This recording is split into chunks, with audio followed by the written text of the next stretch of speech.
சீமான் மேற்கோள் காட்டின மாதிரி பெரியார் எங்கேயுமே வந்து தமிழ் சனியன்னு சொல்லலை, காட்டு மிராண்டி மொழின்னு சொல்லலை, கர்ப்பப்பை எடுன்னு சொல்லலை. சொன்னாங்களா? சொல்லலைன்னு சொன்னாங்களா? இன்றைக்கும் 2 குறளை படிச்சிங்கன்னா மெய் சிலிருக்குங்க, இன்னும் சிலிருக்கும். அந்த மாதிரி விஷயங்கள் திருக்குறள் இருக்குது. அது வந்து தங்கத்தட்டில் வைத்த மலம்னாருன்னா அப்போ அவரோட புத்தி எந்த அளவுக்கு மோசமாக இருந்திருக்குன்னு தெரியும். ஒரு விஷயத்தில் சீமானை நாங்கள் பாராட்டுறோம். என்ன சொன்னாலும் ஒரு ஐகான், டச் பண்ணவே முடியாத ஒரு ஐகான் வச்சிருந்த ஒரு நபரை எடுத்து போட்டு விமர்சனம் பண்ண வச்சு தமிழ்நாடு முழுக்க பேச வச்சார் பார்த்தீங்களா? அதுக்கு நான் உண்மையிலே அவரை பாராட்டுறேன். பெரியார் கம்யூனிஸ்டுக்காரங்களை பற்றி, காங்கிரஸை பற்றி, இஸ்லாமியர்களை பற்றி, கிறிஸ்தவர்களை பற்றி பேசினதை எதையுமே பேச முடியாது. அதை இவர் எடுத்து காமிக்கிறார். இப்படிலாம் பேசினவர் எப்படிங்க தலைவர் ஆக முடியும்? இஷ்டமாக தான் வச்சிங்க, எல்லாம் போங்க. உலகத்திலே ஒரு கட்சி, அவரோட அந்த கட்சியோட தலைவர் செஞ்ச கல்யாணத்தினால உருவான கட்சின்னா திமுக தான். அது அவரே சொல்லியிருக்காரு. இது டிஃபமேஷனில் தான் வரும். இது வந்து மான நஷ்ட வழக்கு தான் போட முடியும். அதாவது நான் எங்கள் பெரியார் இதை சார்ந்தவங்க, எங்களுடைய தலைவர் பெரியாரை பற்றி அவதூறாக பேசுகிறார், அவதூறு வழக்கு தான் போட முடியுமே தவிர இதில் போய் நீங்கள் அரெஸ்ட்லாம் பண்ண முடியும். ஏன்னா அவர் இல்லை. இப்போ குற்றத்தால் பாதிக்கப்பட்டவர்கள் யாருன்னு பார்க்குறாங்க. பட்டியலின மக்கள்னா வந்து எல்லாருமே வந்து இப்படி பண்ணிட்டீங்களேன்னு ஆதங்கப்படுறாங்க. அதை செஞ்சது யாருன்னு பார்த்தீங்கன்னா, இந்த விஷயத்தில் என்ன எனக்கு என்னென்னா, நீங்கள் சிபிஐ கொடுக்கறதுக்கு எந்த ஆளுங்கட்சியுமே எந்த அரசுமே சிபிஐ கொடுக்காது. நீதி இல்லையான ஒரு 4 படம் எடுப்பாங்க. வெற்றிமாறன், ரஞ்சித் எல்லாம் வந்து என்ன நசுக்கிறாங்க பிதுக்கிறாங்கன்னு சொல்லிட்டு ஒரு 10 படம் எடுப்பாங்க.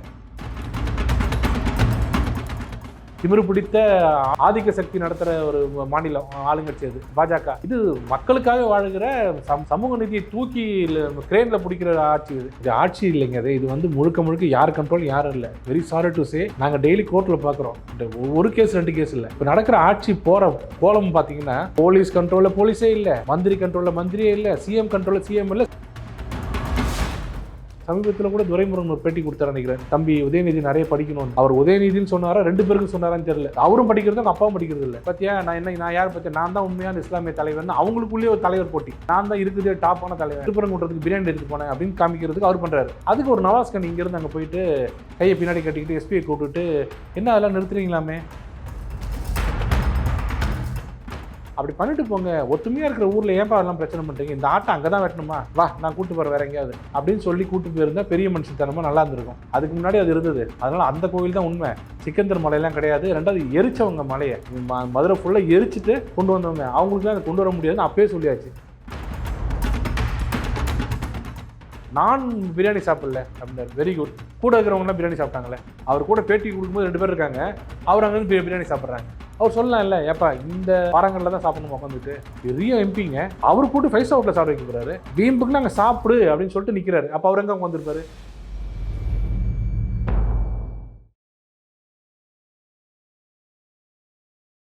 இளைய பாரத நேயர்களுக்கு வணக்கம்.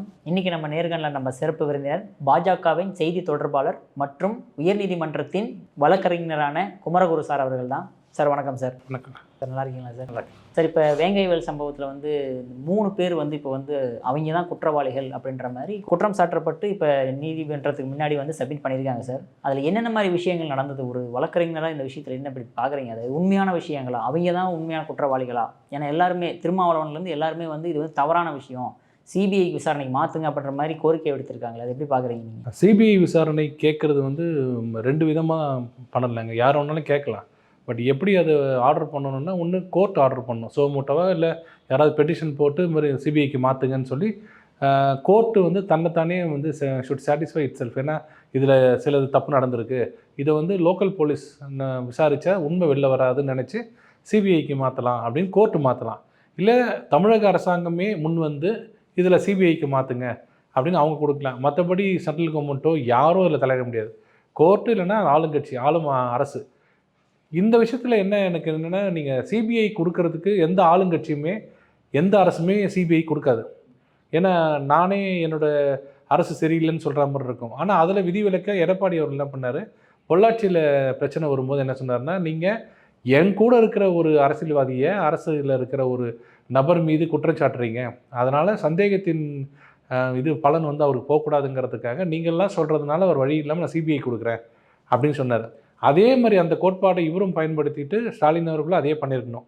நீங்கள் வந்து எப்போ நீங்கள் எங்கள் மேலே சந்தேகப்படுறீங்களோ நாங்கள் சிபிஐ கொடுத்துட்றோன்னு சொல்லியிருக்கணும். அது சொல்லலை.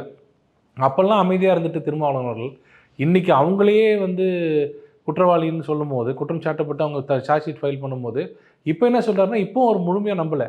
நாங்கள் சிபிஐ நம்பவில்லை, ஆனால் கேட்பதில் தவறு இல்லைங்கிறார். அது என்ன அந்த வார்த்தை புரியல. கமலஹாசன் பேசுகிற மாதிரியே இருக்கும் சில நேரத்தில். அவர் சிபிஐ கேட்குறாருன்னா இப்போ கொடுக்குறேன்னு சொன்னால் இன்னும் கவர்மெண்ட் கொடுக்கல. இப்போ என்ன சொல்கிறாங்கன்னா ஈகோ என்னென்னா, நாங்கள் சார்ஜ் ஷீட் ஃபைல் பண்ணிட்டோம், இப்போ போய் நாங்கள் இதுக்கு இன்னொரு ஏஜென்சி கொடுக்க போகிறோம். அப்போ இனிமேல் கோர்ட்டு தான் இல்லை தலையிட்டு சார்ஜ் ஷீட்டெல்லாம் ஃபுல்லாக படித்து பார்த்துட்டு இதில் வந்து சில பேருக்கு சாதகமாக அமைஞ்சிருக்குன்னு கோர்ட்டு எடுத்துக்கிட்டால் தான் இனிமேல் அது மாற்றுறதுக்கு வழி இருக்குது. கோர்ட் அது எடுக்கிறதுக்கு உண்டான முகாந்திரம் இனிமேல் வருமானது தெரியல. பட் தார்மீக அடிப்படையில் ஸ்டாலின் அவர்கள் அதை முதலே பண்ணியிருக்கணும். இத்தனை நாள் பொறுத்து அவங்களையே குற்றவாளின்னு சொல்கிறதுக்கு பதிலாக அது 4வது நாளே சொல்லிட்டு போயிருக்கலாம். அது திருப்பி திருப்பி இந்த அரசாங்கம் மட்டும் இல்லை, எல்லா அரசாங்கமும் என்ன நினைக்கிறாங்கன்னா, குற்றத்தால் பாதிக்கப்பட்டவர்கள் யாருன்னு பார்க்குறாங்க. அது தலித்தாக இருந்ததுன்னா வந்து பட்டியலின மக்கள்னால் வந்து எல்லாருமே வந்து இப்படி பண்ணிட்டீங்களேன்னு ஆதங்கப்படுறாங்க. அதை செஞ்சது யாருன்னு பார்த்தீங்கன்னா, பாஜக ஆளும் மாநிலம்னா ஒரே வழி பாஜக அப்படின்னு தூக்கி போட்டுருவாங்க. தமிழ்நாடு மாதிரி இடத்துல வந்து யார் பண்ணுறாங்கன்னு பார்த்தீங்கன்னா, அந்த இடைநிலை சாதியை சேர்ந்தவங்களை அவங்க சொல்கிறதில்ல. தேடுவாங்க. ஒரு லென்ஸை வச்சுக்கிட்டு மைக்ரோஸ்கோப் வச்சுட்டு பிராமின் யாராக இருக்காங்களான்னு பார்ப்பாங்க. பிராமின் இல்லை வச்சுங்களேன், அந்த தலித்தை விட்டுருவாங்க. விக்டிமாக இருக்கட்டும், நமக்கு தேவையில்லைன்னு. அந்த விக்டிமுக்கு அவரை அடித்தது யாருன்னு பார்த்தா பிராமணராக இருக்கணும், இல்லை பாஜகக்காரராக இருக்கணும். இருந்தால் அவங்க உடனே இது சூப்பரான இதுங்க, இது இப்போ தலித் மக்களுக்கு நியாயம் இல்லையா, நீதி இல்லையான்னு ஒரு 4 படம் எடுப்பாங்க. வெற்றிமாறன், ரஞ்சித் எல்லாம் வந்து என்ன நசுக்கிறாங்க பிதுக்குறாங்கன்னு சொல்லிட்டு ஒரு 10 படம் எடுப்பாங்க. இவங்க எல்லாருமே ஒன்று மறந்துடுறாங்கன்னா, அடி வாங்கினது நான், அடித்தது யார் அப்படின்னு எல்லாத்துலேயும் சொல்லணும்ல. சினிமாவிலையும் சொல்லணும், இந்த மாதிரி விஷயத்துலையும் சொல்லணும். ஏதாவது உங்களுக்கு தெரிஞ்ச ஏதாவது நீங்கள் நிறைய படம் பார்ப்பீங்க, ஏதாவது ஒரு படத்துலையாவது அடி வாங்கினதில் காமிக்கிறாங்க, அடித்தது யாருன்னு காமிக்கிறாங்களா? அடித்தது இந்த சாதின்னு காமிக்கிறாங்களா? இல்லை, காமிக்க மாட்டாங்க. அதுதான் அங்கே உள்ளே இருக்கிற அந்த அரசியல்னு சொல்கிறோம்ல. அடி வாங்குறவங்களை பார்த்தீங்கன்னாலே சொல்லிடுவாங்க, இது இவங்க வந்து பட்டியலெடுத்த மக்கள் தான் இவங்கன்னு சொல்லிடுவாங்க. டேரெக்டாக சொல்லிடுவாங்க. அடித்தவர் யாருன்னு பார்த்தீங்கன்னா, ஒரு பண்ணையாராக இருப்பார், ஜமீன்தாராக இருப்பார், நல்ல கலர் சட்டை போட்டிருப்பார், நல்லா இருப்பார். அவர் பக்கத்தில் ஒரு பிராமின் நிற்க வச்சுருவாங்க. அந்த குழந்தைக்கு ஒன்றுமே தெரியாது, இவர் தூண்டி விட்டு தான் அந்த குழந்தை அடிக்குது அப்படின்னு சொல்லுவார். அப்படியே இருந்தாலும் அந்த குழந்தையோட பேரை சொல்லணும்ல, சொல்ல மாட்டாங்க. சொன்னால் பிரச்சனை. இருக்கிறதுல ஊரில் யாரா திருப்பி அடிக்க மாட்டான்னு கேட்டால் பிராமினும் இந்த ஸ்கூல் வாத்தியாருன்னுவாங்களே, அது மாதிரி பிராமின்னு கணக்கு அமைச்சிடுவாங்க. இப்படி நடக்கிற பாலிடிக்ஸ். இதுக்கு நல்ல உதாரணம் நீங்கள் பார்க்கணுன்னா, சமீபத்தில் நடந்த உசிலம்பட்டியில் நடந்த ஒரு விஷயம். ஒரு பட்டியலிருந்த ஒரு ஆள் மேலே சிறுநீர் கழிச்சிருக்காங்க இடைநிலை சாதியை சேர்ந்த நபர்கள். என்ன ஒரே காரணம் என்னென்னா, அந்த ஊரில் ஒரு 2 வாரத்துக்கு முன்னாடி ஒரு ஃபங்க்ஷன் நடந்திருக்கு, கோயில் திருவிழா. அதில் அந்த பட்டியலினத்து இந்த தலித் அந்த நபர் பாதிக்கப்பட்டவர் வேஷ்டியை முட்டிக்கு மேலே கட்டியிருக்காரு, கட்டி சுற்றின்னு வந்திருக்காரு. இவங்க என்ன பண்ணாங்க, நாங்கள் இருக்கிற இடத்துல நீங்கள் வந்து ஒரு விஷயம் நடுவில் சொல்லிடுறேன், இது தயவுசெய்து மறந்துடாதீங்க, பெரியார் மண். அதை நான் அடிக்கடி நம்ம ஞாபகப்படுத்தணும். ஏன்னா கிராவல் மண் நினச்சிக்க போகிறீங்க, இது பெரியார் மண். முட்டிக்கு மேலே நடத்தவொடனே அவன் என்ன பண்ணாங்கன்னா, அவனை பிடிச்சி அவனை தூக்குங்க, அவனை அடிக்கணுன்னொடனே இதை கேள்விப்பட்டு அவன் என்ன பண்ணிட்டான், கேரளாவுக்கு போயிட்டார். அந்த நபர் கேரளாவுக்கு போய் பதுங்கி இருந்திருக்காரு. ஊரெல்லாம் சாந்தம் அடைஞ்சதுக்கப்புறம் சரி இனி வரலான்னு சொல்லிட்டு இப்போ ஜனவரி 16ஆம் தேதி வந்திருக்காரு. தேடி வெயிட் பண்ணி அவனை பிடிச்சிட்டு போய் அவர் 6 வயசு குழந்தைக்கு பையன் முன்னாடியே அவரை அடித்து, எப்படி நீ பண்ணலாம், எங்கள் முன்னாடி நிற்கிற அளவுக்கு உனக்கு ஜாதி திமிர் வந்துருச்சா, கவனிக்கவும் திருமாவளவன் ஒரு கோட் போட்டுங்க, இவனுக்கு இவ்வளோ திமிர் வந்துருச்சா அப்படிலாம் அவரை திட்டி கடைசியில் அவர் மேலே யூரின் அடித்து அவர் போய் கம்ப்ளைண்ட் கொடுத்து எடுக்காமல், அப்புறம் ஒரு நல வாரியம்னு ஒரு எல்லாம் போய் அவங்கள இந்த சங்கமெல்லாம் சேர்ந்து சொல்லி 18ஆம் தேதி தான் ரிஜிஸ்டர் பண்ணியிருக்காங்க உசிலம்பட்டி போலீஸ் ஸ்டேஷனில். SC/ST atrocity act, prevention of atrocities act இந்த தமிழ்நாட்டில் நடந்துருது. உங்களுக்கு தெரியாதுன்னு நினைக்கிறேன், ஏன்னா யாருக்கும் தெரியாது. தெரியல, ஏன்னா இது பாஜக ஆளுங்கன்ற மத்திய பிரதேஷ், நம்ம பக்கத்து டிஸ்ட்ரிக்ட் மத்திய பிரதேஷ். இப்போ நான் சொல்கிற உசிலம்பட்டி வந்து 10,000 கிலோமீட்டர் தாண்டி இருக்குது, அதை விட்டுருவோம். பக்கத்தில் இருக்கிற மத்திய பிரதேஷில் யார் மேலேயே சிந்தி வச்சாங்க. மத்திய பிரதேஷ் ஆளும் மாநிலம் யார் தெரியுமா? பாஜக. பாஜகன்னா யார் தெரியுமா? ஆளும் சக்தி. ஆளும் சக்தி யார் தெரியுமா? தலித் விரோதி மோடி, அமித்ஷா, இப்படிலாம் ஸ்கெட்ச் போட்டு கொண்டு போய் வச்சுட்டு அங்கே இருக்க சௌஹான் அவர்கள் என்ன பண்ணுறாரு, அடுத்த நாள் அந்த பாதிக்கப்பட்டவரை கூப்பிட்டு காலை கழுவுனார். யார்? CM. அங்கே இங்கே 10 நாள் ஆச்சு, ஒருத்தருக்கு அந்த விஷயம் தெரியாது. பேப்பரில் ஒரு கார்னரில் வந்தது, காணவில்லை திருமாவளவன்.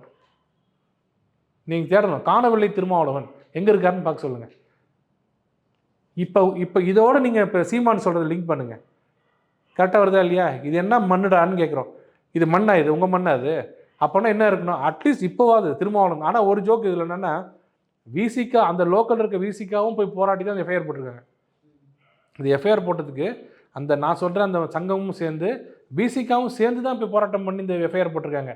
அங்கே போராட்டம் பண்ணாங்கல்ல, தலைவர் என்ன சொல்லணும்? இப்படி நடக்குது தமிழ்நாட்டில் உசிலம்பட்டியில், இது நியாயமா? இது என்ன ஆட்சியாக நடக்குதுன்னு சொல்லணும்ல. அவர் சொல்லியிருந்தாவது பெரிய நியூஸ் ஆயிருக்கு. ஒன்றும் யாருக்கும் தெரியல, அப்படியே விட்டாச்சு, எல்லாம் மறந்தாச்சு. இப்போ இது அப்படியே இருக்குது. இப்போ அந்த சிஎம் பண்ணது இந்த சிஎம் பண்ணணும் எதிர்பார்க்கலாமா? எதிர்பார்க்க முடியாது. சரி விட்டுருங்க. ஏன்னா அது வந்து திமிரு பிடித்த ஆதிக்க சக்தி நடத்துகிற ஒரு மாநிலம், ஆளுங்கட்சி அது பாஜக. இது மக்களுக்காக வாழுகிற சமூக நீதியை தூக்கி கிரேனில் பிடிக்கிற ஆட்சி இது.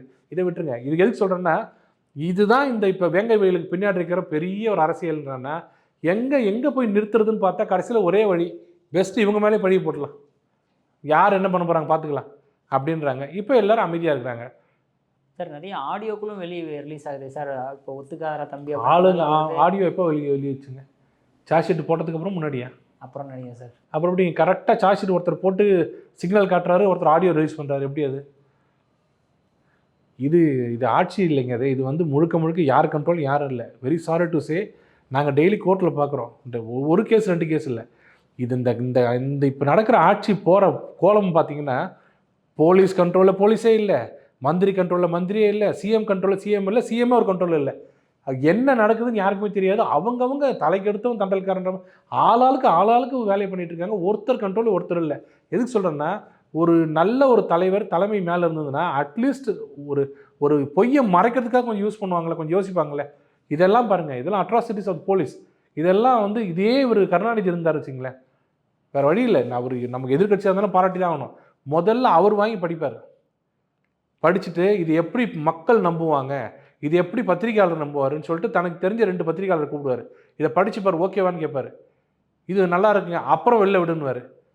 இங்கே சமீபத்தில் கூட துரைமுருகன் ஒரு பேட்டி கொடுத்தாரு நினைக்கிறேன், புதிய தலைமுறையில். தம்பி உதயநிதி நிறைய படிக்கணும்னாரு. ஆமாம், அவர் உதயநிதினு சொன்னாரா 2 பேருக்கு சொன்னாரான்னு தெரியல. இப்போதைக்கு உதயநிதி வச்சுப்போம். அவரும் படிக்கிறது, அவங்க அப்பாவும் படிக்கிறது இல்லை. படிப்புன்றது வந்து அவர் கலைஞரோட ஃபேமிலின்றதுனால சொல்கிற படிப்புன்றது படிச்சுக்கிட்டே இருப்பார். கருணாநிதி பார்த்தீங்கன்னா காலையிலும் சாயங்காலம் படிச்சுக்கிட்டே இருப்பார். ஊருக்கு போகும்போதும் படிப்பார், வரும்போது படிப்பார், காலை 4 மணிக்கு படிப்பார், 4:30 மணிக்கு ஃபோன் பண்ணி பிஆர்ஓக்கு ஃபோன் பண்ணி, ஏயா தினத்தூது தின செய்தின்னு பத்திரிக்கை வரும், நம்பி நிறைய பேருக்கு தெரியாது. அதில் 4வது பக்கத்தில் என்னை பற்றி தப்பாக பேசியிருக்காங்க பாரியா, அது யாருன்னு பாருன்னுவார் 4 மணிக்கு காலையில். அதனால தான் அவர் மேலே மேலே மேலே வளர முடிஞ்சது. இவங்களாலாம் ஒன்றுமே பண்ண முடியல, இவங்க அப்படியே தானே இருக்காங்க. இது எதுக்கு சொல்கிறேன்னா, இதெல்லாம் சேர்ந்து அரசியலாக நீங்கள் வேங்க வேலை பார்க்கணும். அதனால் நடுவில் இருக்கிற எந்த ஆளையும் சொல்ல மாட்டாங்க. ஆனால் அதே அடித்தது பிராமினாக இருந்தால் முதல்ல கொண்டு வந்து காமிச்சிருவாங்க. சார் அதே மாதிரி இப்போ அரசியலுங்கும் போது நம்ம திருப்பரங்குன்றத்துலேயும் அரசியல் தான் நடத்திக்கிட்டு இருக்காங்க அப்படின்ற மாதிரி ஒரு ஹிந்து முஸ்லீம் அப்படிங்கும்போது, இங்கே பக்கம் திமுக, அந்த பக்கம் வந்து பாஜக, இந்த மாதிரி வந்து பண்ணிக்கிட்டு இருக்காங்களே, இது மக்களுக்கு தானே போய் பிரச்சனையாக முடியும் அப்படின்ற மாதிரி சொல்கிறாங்களே சார். இது எப்படிங்க, இப்போ நீங்கள் ரோட்டில் நடந்து போயிட்டுருக்கீங்க, திடீர்னு ஒருத்தர் நேராக வந்து உங்களை அடிக்கிறாரு, நீங்கள் என்ன பண்ணுவீங்க? திருப்பி ஏன்டா அடிக்கணும், திருப்பி அடிப்பீங்க. 2 பேரும் அடிச்சுட்டு இருப்பீங்க. நேராக போலீஸ் வந்து இவங்க 2 பேருக்கு இதே வேலை, எப்போ பார்த்தாலும் சண்டை போடுறது, போங்கப்பா அப்படின்னு சொன்னால் உங்களுக்கு என்ன கோவம் வரும்? இம்மீடியட்டாக உங்களுக்கு என்ன கோவம் வரும்? நான் பாட்டுக்கு சும்மா தானே போயிட்டு இருந்தேன், அவன் வந்து என்ன அடித்தான். அதை நான் திருப்பி கேட்கும்போது நடுவில் பஞ்சாயத்து தலைவர் வந்துட்டு 2 பேருக்கு இதே வேலை, போங்கப்பா எப்போ பார்த்தாலும் அப்படின்னு அப்படி இருக்கும். அது மாதிரி தானே இருக்குது. யாராவது அங்கே போய் ஏதாவது பிரச்சனை பண்ணாங்களா? முதல்ல ஆட்டை தூக்கிட்டு போனது யார்? அவங்க தானே. ஆட்டை ஏன் தூக்கிட்டு போகிறீங்க? வெட்ட முடியுமா? அங்கே மேலே வெட்டக்கூடாதுன்னு சொல்கிறாங்க. இப்படியே ஆட்டை தூக்கிட்டு போகாதீங்கன்னு போலீஸுக்கு ஒரு இது. போலீஸ் ஆடை எடுத்துகிட்டு போகாதீங்கன்னா அப்போ நான் பிரியாணி எடுத்துகிட்டு போவேன். இந்த சீன்றது யாருன்னு பாருங்கள்.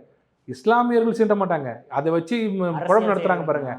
அவங்க வேணுன்ட்டு பார்த்தியா, நான் யார் பார்த்தியா, நான் தான் உண்மையான இஸ்லாமிய தலைவர்னு அவங்களுக்குள்ளேயே ஒரு தலைவர் போட்டி, நான் தான் இருக்குதே டாப்பான தலைவன், திருப்பரங்குன்றத்துக்கு பிரியாணி எடுத்துகிட்டு போனேன் அப்படின்னு காமிக்கிறதுக்கு அவர் பண்ணுறாரு.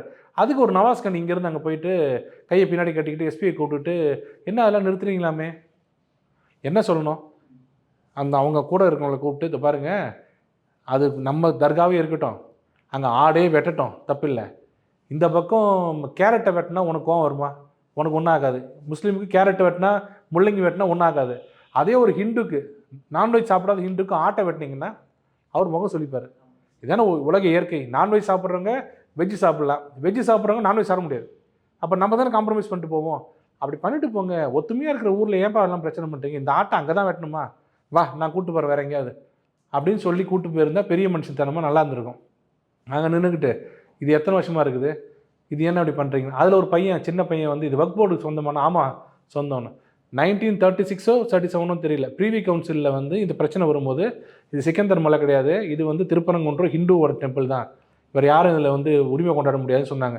அதுக்கு அவங்க சொல்கிற காரணம் 300வது 300 இயர்ஸ் 300 இப்போ 2024 இருக்கும், 300 இயர்ஸில் இருக்கும்போது தான் அங்கே காசி விஸ்வநாதர் டெம்பிள் அவங்க அங்கே நிறுவப்பட்டது. 1300 தான் இவர் வந்து கில்ஜி வந்தார் இங்கே. 1300 இங்கே கில்ஜி வரும்போது தான் அவருடைய தளபதியில் ஒருத்தர் மாலிக் கபூர் தான் வந்து இந்த மதுரை ஃபுல்லாக அழித்தார். அழிச்சிட்டு அதை கொண்டு போய் மேலே தர்கா கட்டினது அவர் தான். ஸோ 300க்கும் 1300க்கும் வித்தியாசம் வந்து 1000 வருஷங்கள் அதுக்கு முன்னாடி அது இருந்தது. அதனால் அந்த கோவில் தான் உண்மை, சிக்கந்தர் மலையெல்லாம் கிடையாது. ரெண்டாவது எரிச்சவங்க மலையை, மதுரை ஃபுல்லாக எரிச்சிட்டு கொண்டு வந்தவங்க, அவங்களுக்குலாம் அதை கொண்டு வர முடியாதுன்னு அப்பயே சொல்லியாச்சு. இருந்தாலும் அங்கே ஒரு தர்கா இருக்குதுங்கிறால இவங்கள விட்டுட்டு இவங்க 2 பேரும் சமாதானமாக சுமூகமாக போயிட்டுருக்காங்க. நடுவில் போய் அரசியல் பண்ணுறது யாருன்னு பாருங்கள். ஏன்னா அங்கே நீங்கள் அரசியல் பண்ணால் தான் சிறுபான்மை ஓட்டு வரும்னு சொல்லி நினச்சிருக்காங்க. எனக்கு தெரிஞ்சு அப்படி வரா மாதிரி தெரியல. பட் இவங்களா ஒரு இமேஜ், ஹிந்துஸை டீஸ் பண்ணிகிட்டே இருந்தால் கிறிஸ்டியன் இஸ்லாமியரும் நம்ம மேலே ரொம்ப ஆசையாக இருப்பாங்க அப்படின்னு. இல்லைன்னா பொங்கலுக்கு வாழ்த்து சொல்லி, தீபாவளிக்கு வாழ்த்து சொல்லாததுக்கு காரணம் என்னென்னா, வாழ்த்து சொல்லலைன்னு சொல்லிட்டு உடனே முஸ்லீம் பார்த்து கண்ணடிக்கிறது. எப்படி நான் பார்த்தியா எவ்வளோ தான் அடித்தாலும் வாழ்த்து சொல்கிறேன்னா பார்த்தியா, உனக்கு தான்ப்பா நான் இருக்கிறேன்னு சொல்கிறது, அப்படியும் இவங்க பண்ணிட்டு இருக்காங்க அரசியல். இல்லைனா ஒரு கல்யாணத்தில் போயிட்டு நீங்கள் என்ன அருமையாக நடத்துகிறீங்க, நாங்கள் ஒரு கல்யாணம் நடத்துகிறோமே, இஸ்லாமிய கல்யாணத்தில் போயிட்டு அங்கே யாரும் அவரை கூப்பிடல, அவரை கூப்பிட்டது வந்து ஸ்டாலின் ஒரு எதிர்க்கட்சி தலைவர், திமுக தலைவரும் கூப்பிட்டாங்க. அங்கே உட்காந்துக்கிட்டு இங்கே வந்து புகை இல்லை ஒன்றும் இல்லை, அங்கே புகை வரும், அங்கே இருக்கிற ஐயர் வந்து என்னென்னமோ பேசுவார், 33 முக்கோடி தேவரையும் கூப்பிடுவார். அங்கே கேட்டாங்களே யாராவது? எதுக்குன்னா அங்கே திட்டினா தான் அங்கே இருக்க ஓட்டெல்லாம் வருமா. இந்த சீப் பாலிடிக்ஸ் பண்ணுறதுனால அதோட பாலிடிக்ஸோட நீச்சி தான் இப்போது திருப்பரங்குன்றத்தில் நடந்தது. சார் திருப்பரங்குன்றத்தில் வந்து என்ன மாதிரியான ஸ்டேட்டஸ்கோ இப்போ ஜட்ஜ்மெண்ட் பிரகாரம் அந்த இடத்துல இருக்குது சார்? இப்போ அங்கே வந்து அவர் வந்து ஆட்டை கொண்டு போய் வெட்டக்கூடாதுன்ட்டார். ஆனால் கறி சமைச்சிட்டு போய் மேலே சாப்பிட்லாம் அப்படின்ற மாதிரி. அது கோயில் வந்து சிக்கந்தர் மலை கிடையாது, திருப்பரங்குன்ற மலை தான். தர்காவுக்கு போய் நீங்கள் போய் கும்பிட்டு வாங்க, இவங்க போய்ட்டு கும்பிட்டு வரணும். இது பேசிக் ஒரு நாகரிகம், மனுஷனுக்கு மனுஷன் உண்டாக பண்ணுறது. அது பண்ணக்கூடாது. நீங்கள் ஒரு ஃப்ளாட்டில் இருக்கீங்க, பக்கத்து வீட்டில் வந்து பியோர் வெஜ்ஜு, அவங்களுக்கு வந்து இந்த சாப்பாடு பிடிக்காதுன்னு சொல்கிறாங்க, நீங்கள் கதவை உள்ளே பூட்டிக்கிட்டு நீங்கள் உள்ளே சமைக்கணும். இது குறைந்தபட்ச நாகரிகம். இல்லை என் ஃப்ளாட்டு, நான் வாங்கின ஃப்ளாட்டு, கதவு என்னோடதுன்னு திறந்து வச்சுட்டு நீங்கள் மீன் வறுத்து அந்த பக்கம் ஸ்மெல் வந்துச்சுன்னா ஒன்றும் குற்றம் கிடையாது. உங்களோட செய்கை வந்து மற்றவங்க மனசு புண்படும், அவ்வளோதான். அப்போ அவர் என்ன பண்ணுவார், வேறு விஷயத்தில் உங்களுக்கு அகேன்ஸ்டாக பண்ணுவார். இதுதான் இது சுமூகமாக போகணும்னு சொல்லக்கூடிய ஒரு அந்த நிர்பந்தத்தை செய்யக்கூடிய ஒரு தலைவராக இருக்கக்கூடிய ஒருத்தர் அவரே வந்து தூண்டி விடுற மாதிரி வந்து அவர் கூட நான் பிரியாணி சாப்பிடல அப்படின்னாரு. Very good. கூட இருக்கிறவங்களாம் பிரியாணி சாப்பிட்டாங்களே. அவர் கூட பேட்டி கொடுக்கும்போது 2 பேர் இருக்காங்க, அவர் அங்கேருந்து பிரியாணி சாப்பிட்றாங்க. அவர் சொல்லலாம் இல்லை, ஏப்பா இந்த பாறாங்கல்ல தான் சாப்பிடணுமா உட்காந்துட்டு, அது யார் கூட வந்திருக்கீங்க, பெரிய எம்பிங்க, அவர் கூட 5 ஸ்டார் ஹோட்டலில் சாப்பிட வைக்க போகிறாரு, வீம்புக்கு நாங்கள் சாப்பிடு அப்படின்னு சொல்லிட்டு நிற்கிறாரு. அப்போ அவர் எங்கே வந்திருப்பார்? கொஞ்சம் வேறு வழியில் கிரிமினல் லாயர் மாதிரி உள்ளே போய் தான் ஆகணும். நீங்கள் பேட்டி கொடுத்துட்டு வெளில வரீங்க, அப்புறம் அவர் சாப்பிட்றாரு. அப்புறம் சாப்பிட்ற சமயம் இவர் எங்கே இருந்திருப்பார், எம்பி எங்கே இருந்திருப்பார்? ஒன்று காரில் இருப்பார், காரில் சாப்பிட்டு இருந்திருப்பார். என்ன சொல்லியிருக்கணும், நான் காரில் சாப்பிட்றேன், நீ வான்னு சொல்லியிருக்கணும். இல்லை நான் அங்கே வரேன்னு சொல்லியிருக்கணும். நான் அங்கே வந்தால் பாலிடிக்ஸ் ஆகிடும், நீ பண்ணுறது நீ பண்ணு, நான் பண்ணுறது நான் பண்ணிக்கிறேன் அப்படின்னு அவர் தனியாக பண்ணிக்கிறாரு. இதுதான் பாலிடிக்ஸ். சார் அதே மாதிரி நீங்கள் வக்ஃப் போர்டு அப்படின்னு சொல்லும்போது இப்போ வந்து வக்ஃப் போர்டு அமெண்ட் பில் வந்து இப்போ வந்து எல்லாம் 15 மாற்றங்கள் கொண்டு வந்து இப்போ ரெடி ஆயிடுச்சு அப்படின்னு. இது வந்து இஸ்லாமியர்கள் ஏற்றுக்குவாங்களா அந்த வரக்கூடிய பில்லை? இஸ்லாமியர் ஏற்றுப்பாங்கன்னு சொல்கிறத விட பார்லிமெண்ட்டோட இது ஏற்றுக்கிட்டு தானே ஆகணும். பார்லிமெண்ட்டில் நிலைக்குழு அவங்க போயிருக்காங்க, அதுலேயே எல்லாரும் அப்ஜெக்ஷன் சொல்லியிருக்காங்க, நிறைய கருத்துக்கள் சொல்லியிருக்காங்க, அதில் ஏற்றுருக்காங்களே, அதெல்லாம் கரெக்டாக தான் பண்ணுறாங்க. அது வந்ததுன்னா பார்லிமெண்ட்டில் ஏற்றுக்கிட்டால் சட்டமாகிடுச்சுன்னா எல்லாம் ஏற்றுக்கு தானே ஆகணும். வழி கிடையாது. அது யாரும் ஒன்றும் பண்ண முடியல. கோர்ட்டுக்கு போகலாம், கோர்ட்டுக்கு போய் தப்பாக இருந்தால் கோர்ட்டு சொல்லணும், நீங்கள் பண்ணுறது தப்பு, இந்த சட்டம் செல்லாதுன்னு கோர்ட்டு சொல்லணும். பட் எனக்கு தெரிஞ்சு இதில் ஒன்றும் தப்பாக வர்ற மாதிரி தெரியல. அதுக்காக தான் நம்ம மாற்றங்கள் கொண்டு வந்திருக்காங்க. ஆமாம்மா, வக்ஃப் போர்டுக்கு வந்து அபரிமிதமான பவர்ஸ் கொடுத்துருந்தாங்க, அது வரக்கூடாது, அவ்வளோ இருக்கக்கூடாது, அவ்வளோ பவர்ஸ் இருக்கக்கூடாது. சார் கடைசியாக ஒரு சீமானும் பெரியார் அவர்களுடைய பிரச்சனை மிகப்பெரிய பிரச்சனை ஆகிக்கிட்டு இருக்கு. ஏன்னா சீமான் அவர்கள்ட்ட வந்து ஆதாரங்கள் கேட்குறாங்க, பெரியார் அவர்கள் பேசினாரா இல்லையா அப்படின்னு ஆதாரங்கள் கேட்குறாங்க. ஆனால் இன்னொரு பக்கம் திமுகவினர் என்ன பண்ணுறாங்க அப்படின்னா, இந்த மாதிரி சீமான் அவர்கள்லாம் வந்து அப்போ ஈழத்தமிழ் போர் நடந்துக்கிட்டு இருக்கும்போது அவர் என்ன பண்ணார் தெரியுமா, என்ன வச்சு பெரியாரை பற்றி எப்படி பாராட்டினார் தெரியுமா, அப்படி இப்படின்லாம் பேசிக்கிட்டு இருக்காங்க. அதை பற்றி உங்களோட கருத்து சார்? நீங்கள் ஒருத்தரை பாராட்டுறதுக்கு உங்களுக்கு ஆதாரம் தேவையில்லை, ஒருத்தர் விமர்சிக்கிறதுக்கு ஒரு ஆதாரம் தேவைன்னு கேட்குறாங்க. ஆதாரம் எங்கன்னு கேட்குறவங்க எங்கேயுமே அவர் சொன்ன மாதிரி பெரியார் சீமான் மேற்கோள் காட்டின மாதிரி பெரியார் எங்கேயுமே வந்து தமிழை சனியன்னு சொல்லலை, காட்டு மிராண்டி மொழின்னு சொல்லலை, வீட்டில் இருக்கிற வேலைக்காரங்கிட்ட வந்து இங்கிலீஷில் பேசுன்னு சொல்லலை, கிராப்பை வந்து வெட்டிக்கணும்னு பொம்பளைங்கள்ட்ட சொல்லலை, கர்ப்பப்பை எடுன்னு சொல்லலை, சொன்னாங்களா? சொல்லலைன்னு சொன்னாங்களா? ஆதாரம் எடுன்னு கேட்குறாங்க. அவங்க கேட்குற ஒரே ஒரு ஆதாரம் என்னென்னா, உனக்கு ஏதாவது இச்சை வந்தால் மனைவி இல்லை அம்மாவோ தங்கைன்னாங்களே, அது எனக்கே தெரியாது, எனக்கு அது உடன்பாடு இல்லை. ஏன்னா அவர் அந்த மாதிரி சொன்னதை நான் நிறைய படிச்சிருக்கேன். ஏன்னா அந்த திராவிட பாரம்பரியத்தில் நான் வந்தவன், நிறைய படிச்சிருக்கேன். அவர் சொன்னது அப்படி சொல்லலை. அவர் என்ன சொன்னாருன்னா, அப்படி உனக்கு அதாவது கோவத்தில் சொல்லுவாங்கள்ல, ஒரு பொண்ணை ரேப் பண்ண போனால் உனக்கு அப்படி இருந்தால் அவங்க அம்மா அவன் பொண்ணு தானடா அப்படின்வாங்க, அப்படி அது சொன்னது. ஆனால் மற்றது எல்லாம் அவர் சொன்னது உண்மை. அதுக்கு ஆதாரம் தேவையில்லை. ஏன்னா ஆதாரம் கொடுக்க வேண்டியதே இல்லை. நீங்கள் ஆதாரம் இல்லைன்னு சொல்லணும் இல்லைங்க. இப்போ கேட்குறாங்கல்ல, பெரியார் அப்படி பேசவே இல்லைன்னு சொல்லவே இல்லையே.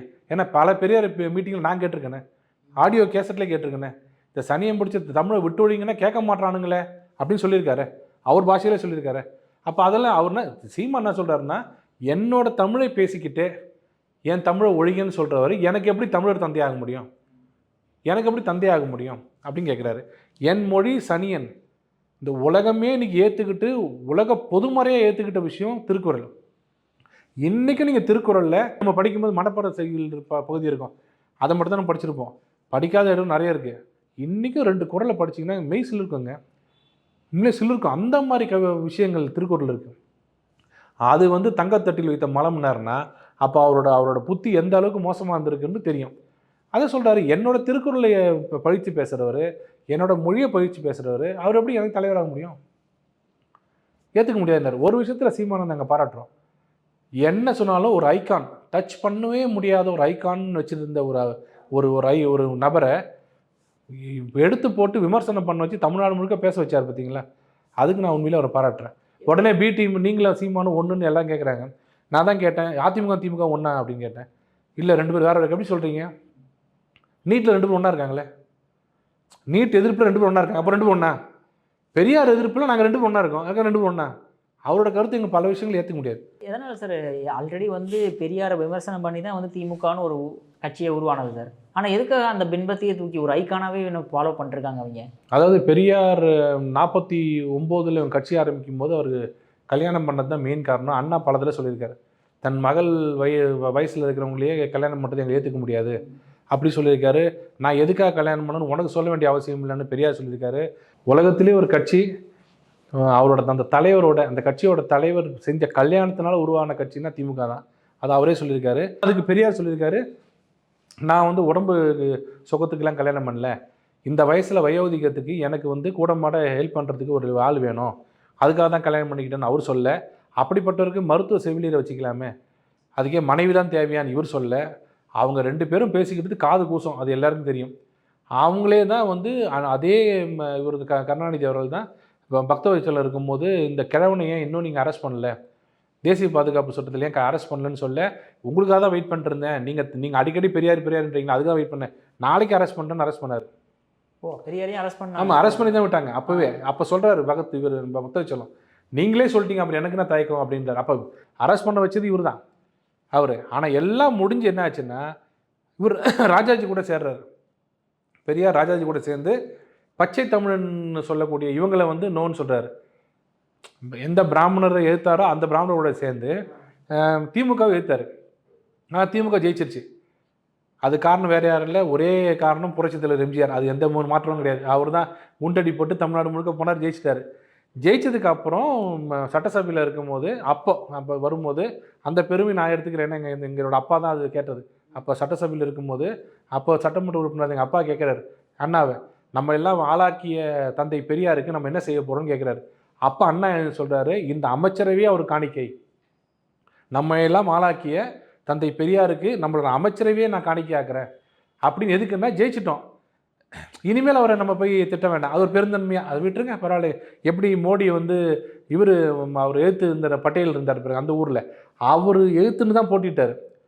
அவர் எழுத்து நின்று போட்டிட்டதுக்கு அப்புறம் இவர் சிஎம் ஆனது நேரம் அவர் வீட்டுக்கு போனார். அவர் பேர் சிமன்பாய் பட்டேல். நம்ம கட்சி விட்டு வெளில போயிட்டார், பிஜேபி விட்டு வெளில போய் மோடி எழுத்து போய் தனியாக நின்று தோத்துட்டார். இவர் சிஎம் ஆனதுக்கு அவர் வீட்டில் போய் கையை பிடிச்சி என்னதான் இருந்தாலும் உங்களோட உழைப்பு தான் எங்கள் பிஜேபிக்கு அப்படின்னு சொன்னார். அது வந்து பெருந்தன்மை. அதை இவங்க பிடிச்சிக்கிட்டு அந்த ஆட்சியே சமர்ப்பணம்னாரு. அது பெருந்தன்மையை சொன்னது. ஆனால் அதுக்காக இவங்க சொன்ன வார்த்தையெல்லாம் கேட்க முடியுமா?